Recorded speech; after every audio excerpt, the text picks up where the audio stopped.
jurus jitu melawan korupsi?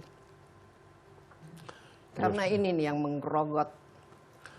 Kalau di tempat saya, kalau saya nggak tempat lain ya. Kalau tempat saya sih kalau ada yang salah, hukum selesai. Rupanya kenapa selama ini ya? Saya baru tahu. Saya ketemu dengan Jaksa Agung. Saya nggak tahu ini rahasia apa enggak. Biar aja rahasia juga. Dia tanya sama saya, Pak, gimana kalau orang pajak atau bea cukai terlibat masalah hukum? Apa tuh? Diselewengkan, kayak gini, mencuri, segala macam. Boleh nggak dihukum? Saya kan bingung pertanyaan, maksud Bapak apa? Boleh nggak dihukum? Ya hukum aja sesuai dengan kesalahan, kan semuanya sama.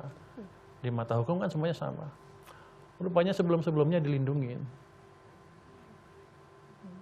Jadi kalau ada seperti itu, akan ada intervensi dari atas supaya jangan diganggu karena akan mengganggu stabilitas pendapatan nasional. Itulah yang menciptakan bukan moral hazard, seperti dikasih insentif untuk berbuat dosa.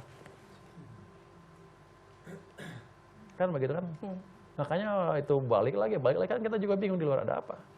Ternyata ada treatment seperti itu. Ke depan nggak seperti itu. Petugas pajak banyak yang baik nggak usah takut. Yang miring-miring boleh takut sekarang. Yang miring-miring boleh takut ini. Karena nggak akan saya lindungin. Tapi kalau dia nggak salah diganggu orang, saya lindungin habis-habisan, nggak ada urusan. Tapi kalau dia mencuri, terima uang dan ini terus minta perlindungan, nggak ada itu. Itulah salah satu kelemahan yang saya baru ketahuin 1 bulan yang lalu, 3 minggu yang lalu. Ternyata ada seperti itu ya. Selama ini kemana aja Pak Pur? Ini saya baru jadi menteri.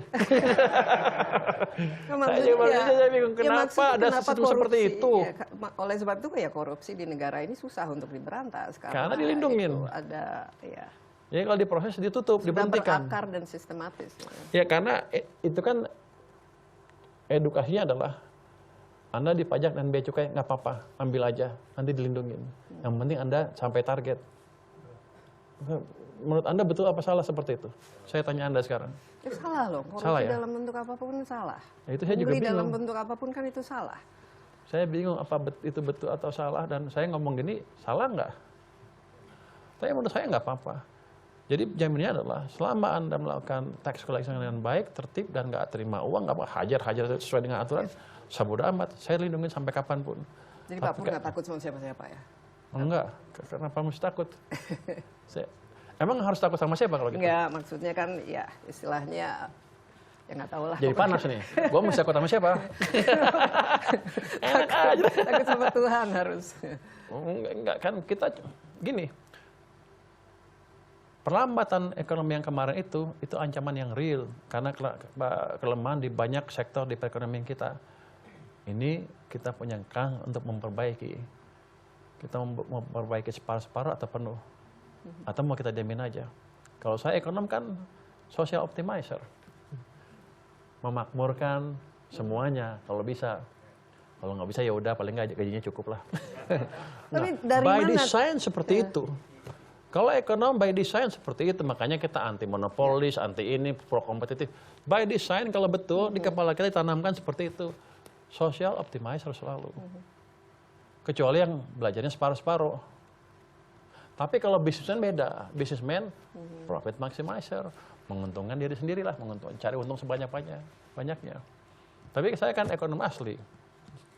Jadi mindset saya seperti itu. Kalau enggak, berarti saya gagal belajar. Jadi Pak Purwaya merasa ditempatkan di tempat yang tepat ya bagi. Bukan, saya merasa saya bisa memberi kontribusi yang lebih